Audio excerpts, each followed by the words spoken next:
Bonjour et bienvenue à cette édition de la Tribune TVHR.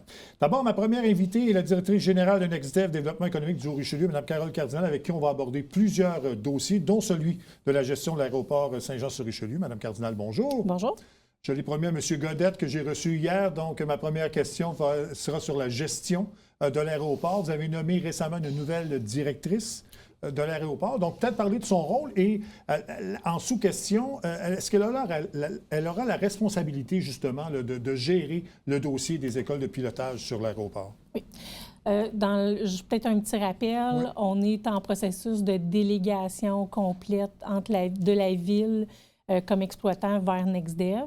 Donc, la directrice de l'aéroport, Émilie Ouellette, qui a une superbe expérience. Elle a été gestionnaire de la tour de contrôle à Saint-Jean pour NAV Canada. Elle a travaillé à Transport Canada. Et elle a aussi été gestionnaire des opérations pour l'aéroport métropolitain ou Saint-Hubert, là, ceux qui l'appellent par ce nom-là encore. Oui. Donc oui, dans son rôle, une fois la délégation complétée, ça va être vraiment de reprendre 100 des opérations qui ont rapport à l'exploitation. Et on veut aussi prendre la part de développement. C'est la proposition qu'on a faite à la Ville. Donc, dans son rôle, oui, elle va gérer tout ce qui se passe au sol et les relations avec l'ensemble des occupants de l'aéroport.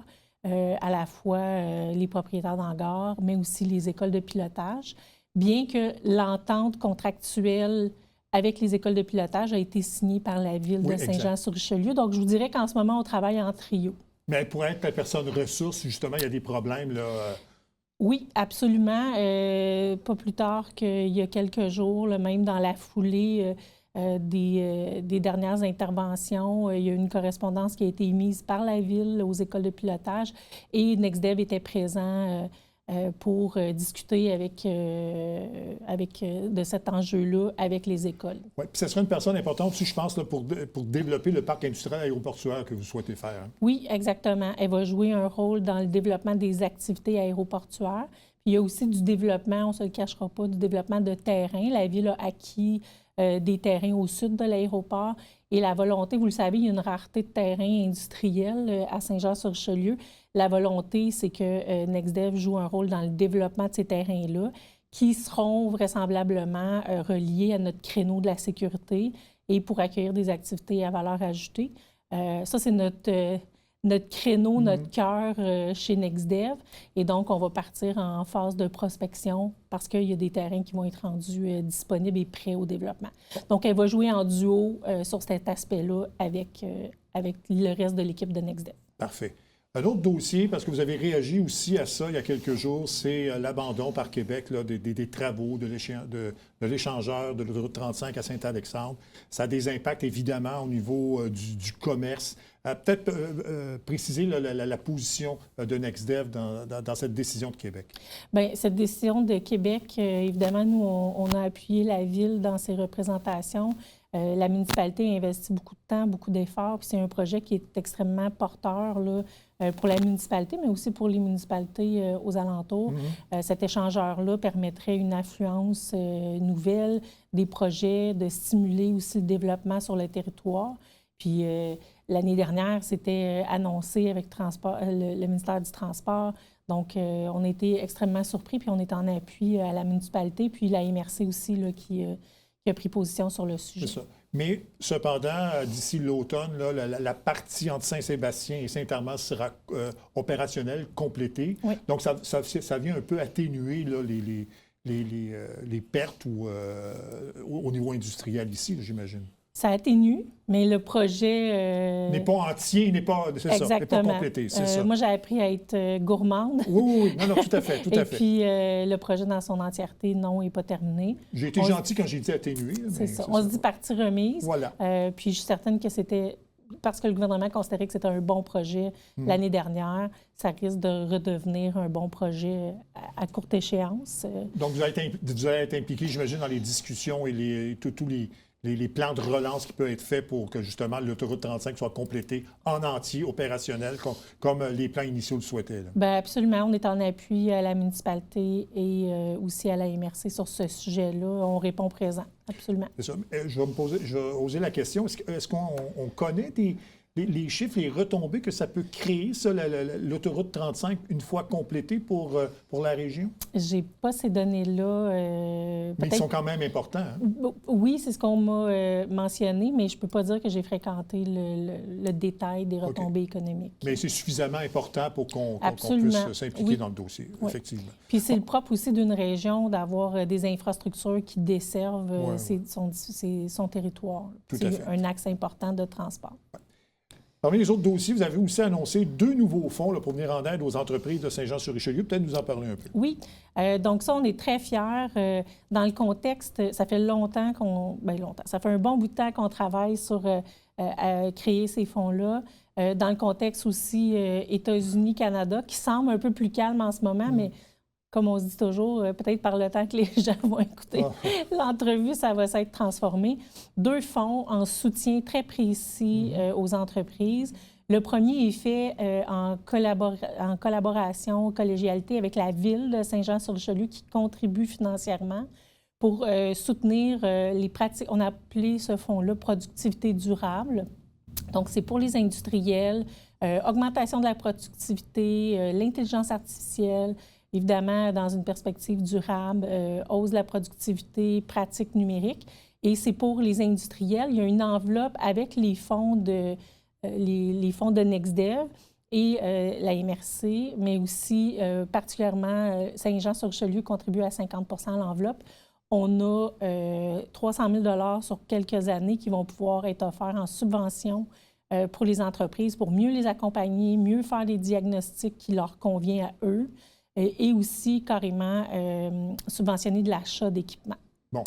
Donc, afin de s'adapter aux besoins d'aujourd'hui et contrer les effets des décisions qui sont prises là, de l'autre côté de la frontière. Là. De l'autre côté de la frontière, mais au Québec, mais aussi dans le Haut-Richelieu, il y a un retard de productivité. Là, quand on dit ça, on généralise. Il y a des entreprises qui sont très, très, très productives. Mais on veut vraiment pouvoir stimuler la productivité de nos industriels pour que dans un avenir à court, moyen terme, ils soient pleinement en action. Donc ça, c'est un fonds de 300 000 $. Il y a un autre fonds aussi, je pense, de 75 000 qui est disponible aussi. Exactement. Hein? Donc 300 000 pour les industriels de Saint-Jean et c'est 37 500 qui est disponible pour les entreprises des 13 municipalités hors Saint-Jean-sur-Richelieu du territoire du Haut-Richelieu. Et là, vu que l'enveloppe est plus restreinte, on a lancé l'appel de projet et on les reçoit jusqu'à la fin août. Et l'objectif, c'est d'analyser les meilleurs dossiers pour octroyer des subventions qui peuvent aller jusqu'à 5 000 $ pour ce volet-là, pour des projets qui vont amener. Et là, ce n'est pas que pour les industriels, les entreprises touristiques, commerciales, industrielles, évidemment, peuvent soumettre un projet. Bon, c'est ça. Ils font affaire avec NextDev directement pour savoir si l'aide leur est disponible. Absolument. Bon, parlant d'aide, justement, lorsque Donald Trump a annoncé ces mesures, vous avez mis donc en place une gestion de crise. Vous avez mis des programmes sur pied pour aider les entreprises.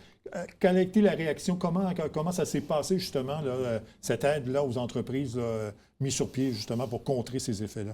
Bien, ça a permis de rehausser. Moi, mon objectif, c'est toujours de rehausser la proximité avec les entreprises. Donc, ça a eu cet effet-là.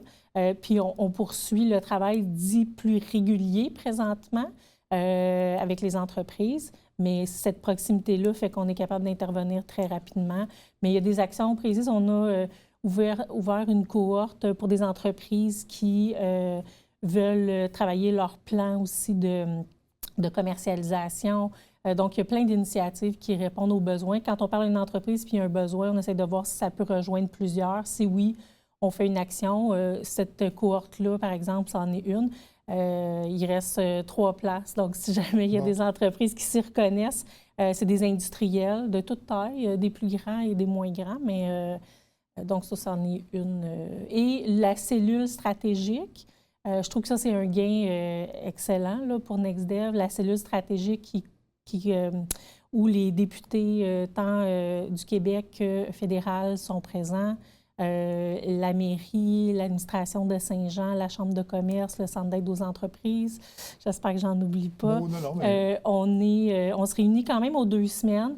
Puis, donc, on suit quand même nos actions. Et Ce qui a une valeur, moi, je vous dirais, et là, je fais une transition vers le chantier où il y avait un axe politique, bien, cet axe politique-là, s'inscrit quand même dans nos rencontres. Ce matin, on faisait le point, par exemple, de notre projet de centre de recherche en sécurité. Donc, ça permet d'avoir des échanges fréquents. Puis ça, je pense que la région est très gagnante de ça. Ça va me permettre 2 questions. Est-ce que les entreprises ont encore des craintes face à ce qui se passe aux États-Unis?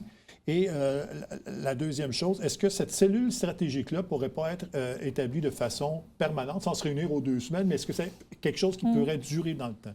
Bien, c'est un peu, sans prédire l'avenir, l'ordre du jour s'élargit quand même un peu. Donc, c'est possible. Puis je trouve que c'est souhaitable parce que ça fait un point de contact vraiment direct.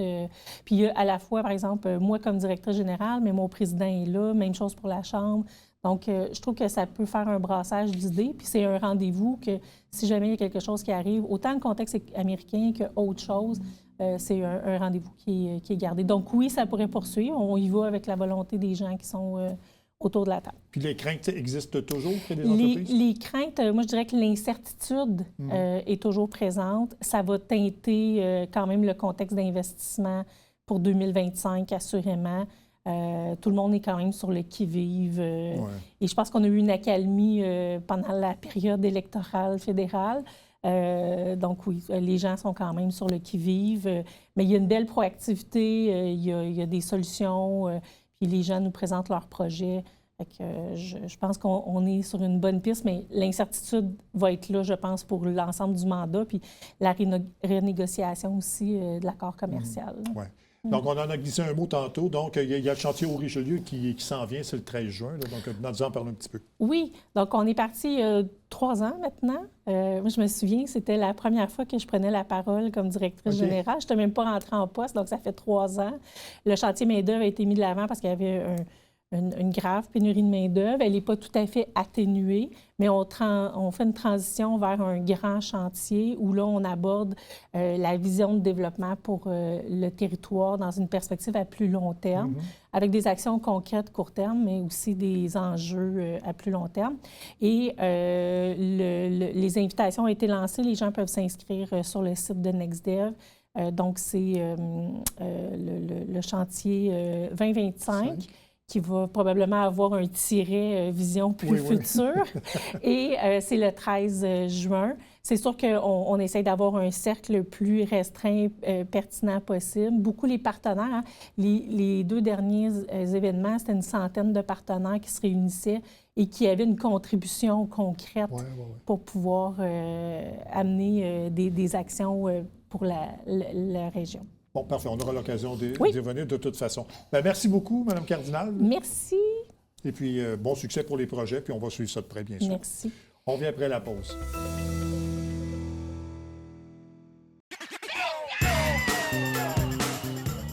Le temps adepte du bingo, Télébingo vous permet de jouer dans le confort de votre foyer. 4 500 $ en prix à gagner.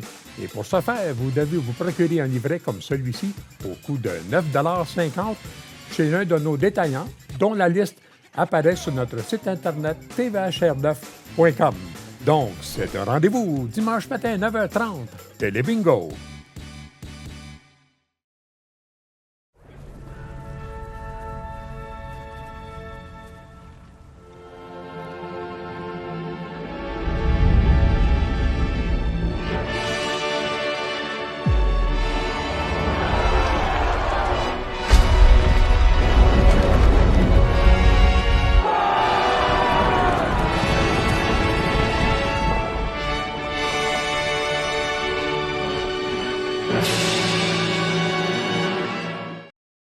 Salut, ici Alexandre Baudouin. Et François Trépanier. Hey, François, souvent les gens nous demandent quand est-ce qu'on peut vous regarder? Mais là, c'est à partir du mercredi. Mercredi, 19h, on vous fait découvrir des acteurs de l'industrie sportive locale qui se distinguent. Manquez pas ça.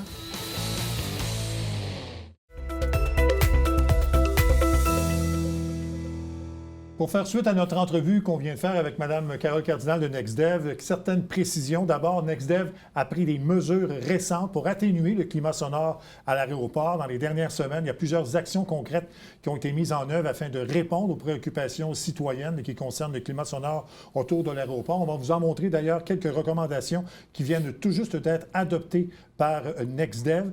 La vision d'affaires de l'aéroport a été présentée au conseil municipal qui l'a reçue favorablement. Donc, voilà un complément d'information concernant l'entrevue qu'on vient de faire avec Mme Carole Cardinal.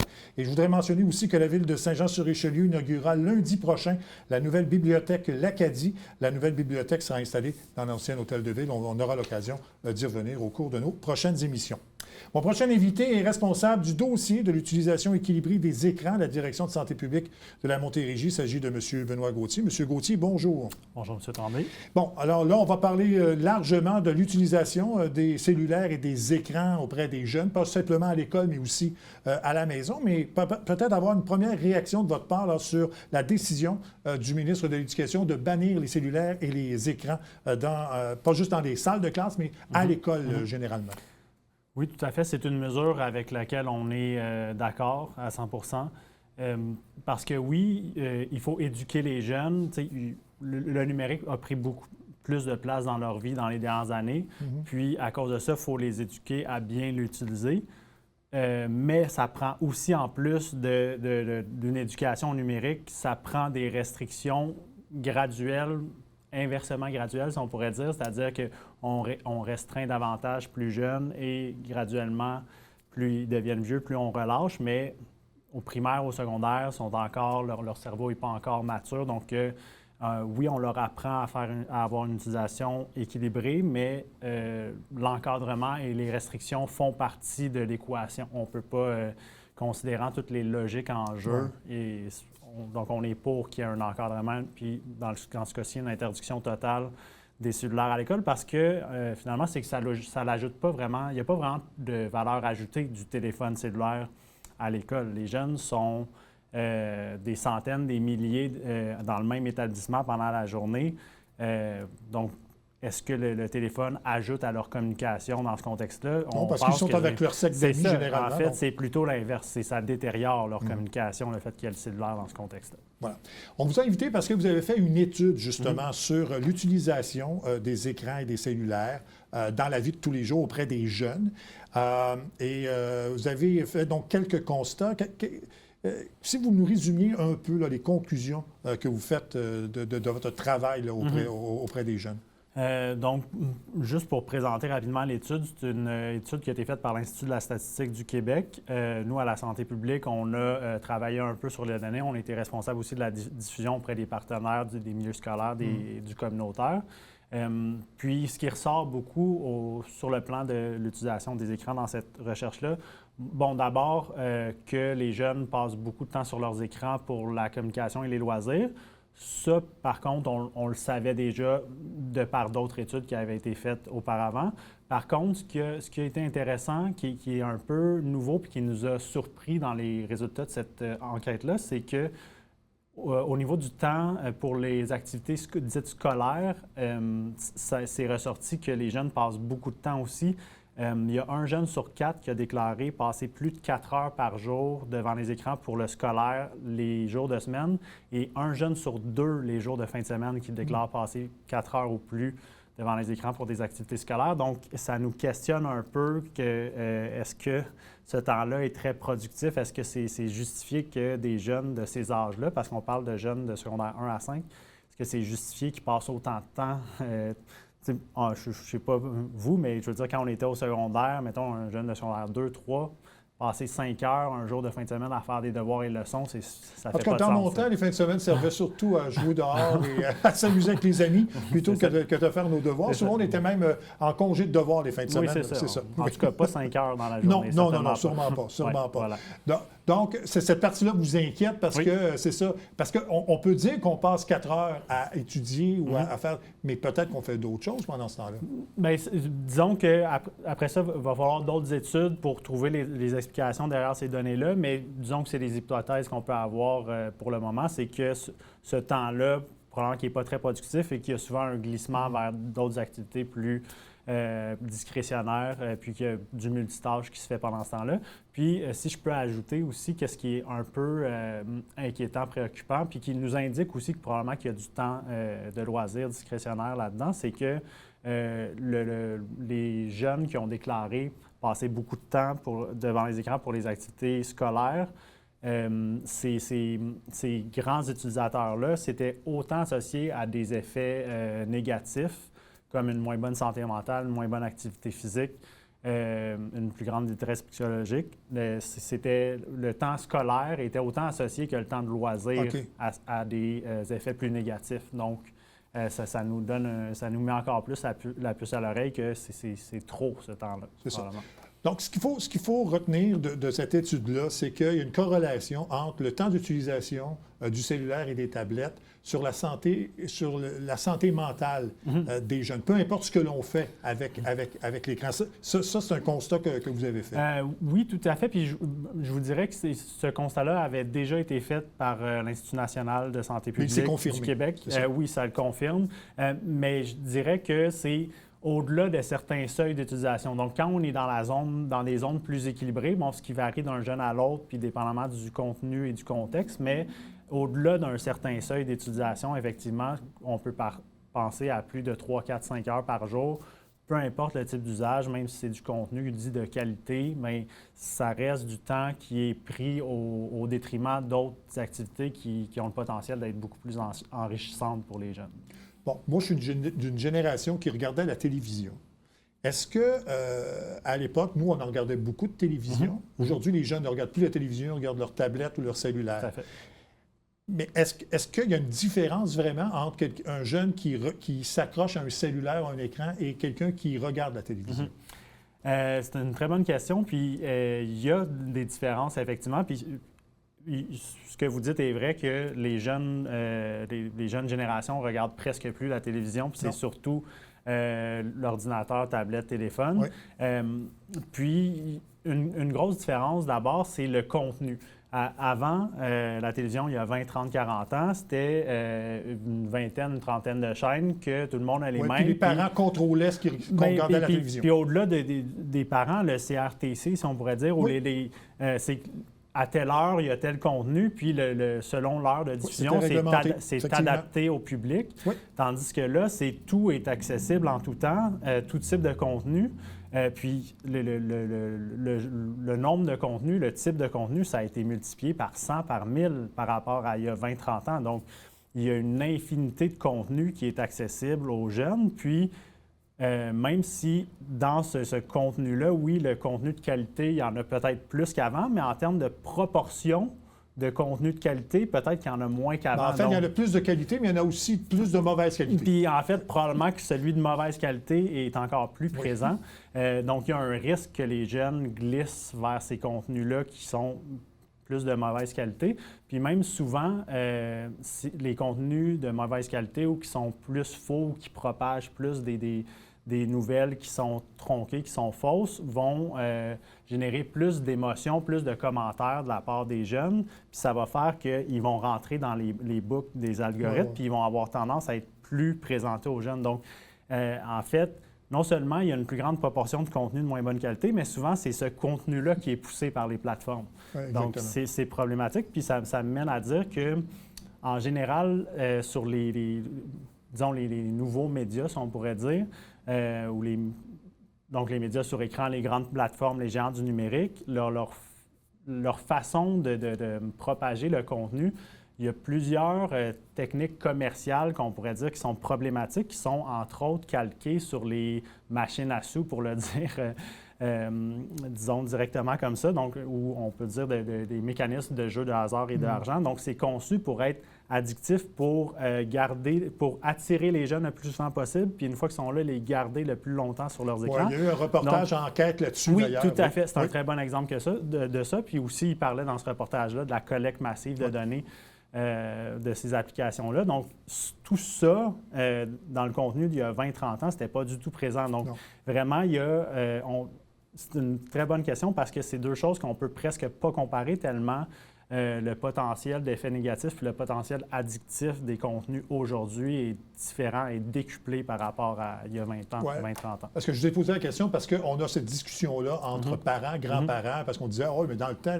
les enfants regardaient la télé, puis on n'est pas devenus des mauvais adultes pour ça. On n'avait pas de dépendance, alors que là, ils regardent la même chose, mais c'est pas tout à fait la même chose. Alors, c'est ça. On pourrait dire qu'un jeune qui passe 8 heures devant les écrans aujourd'hui, sans supervision, supervision est probablement beaucoup plus à risque qu'un jeune qui passait 8 heures devant la télé sans supervision il y a 20-30 ans.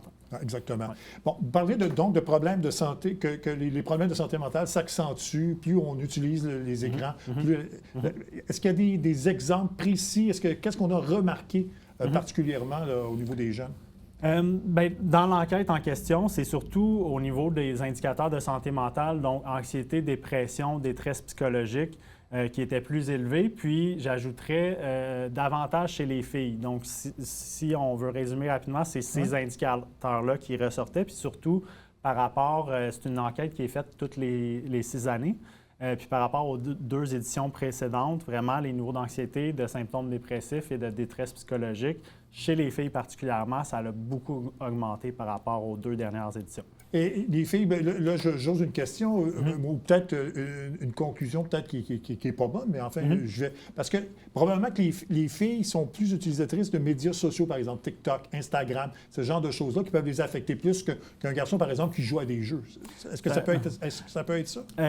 Oui, c'est une très bonne hypothèse, parce que on sait que les réseaux sociaux, non seulement ça va pousser les contenus un peu de mauvaise qualité, comme on a parlé précédemment, mais aussi ces contenus-là qui sont très tronqués, très souvent idéalisés, ça amène les filles à beaucoup se comparer. Puis cette comparaison-là, ça fait qu'éventuellement, ça diminue leur estime. Ouais. Ça leur donne l'impression que leur vie est moins bonne, que leur apparence est moins bonne, que leur statut social est moins bon. Donc, c'est ça, on peut faire l'hypothèse que c'est ça qui mine la santé mentale des filles. Ceci étant dit, on sait que les gars jouent beaucoup aux jeux vidéo aussi. On sait aussi que les gars, ils ont moins tendance à parler de leur santé mentale puis à aller chercher de l'aide.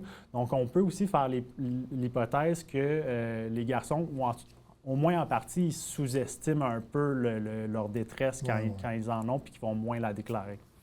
Monsieur Gauthier, c'était très intéressant. Merci infiniment de cette entrevue. Et puis, on va juste simplement mentionner aux parents peut-être de gérer mieux le temps d'écran de leurs enfants. Puis, oui, tout à fait. C'est toujours une bonne idée d'encadrer, puis tout en gardant le dialogue. Les deux sont bons. Tout à fait. Merci beaucoup, M. Gauthier. Ça me fait plaisir. Merci à vous. Voilà, donc, ça conclut pour cette édition de la Tribune TVHR. J'espère que ça vous a plu. Mesdames, Messieurs, à la prochaine. Au revoir.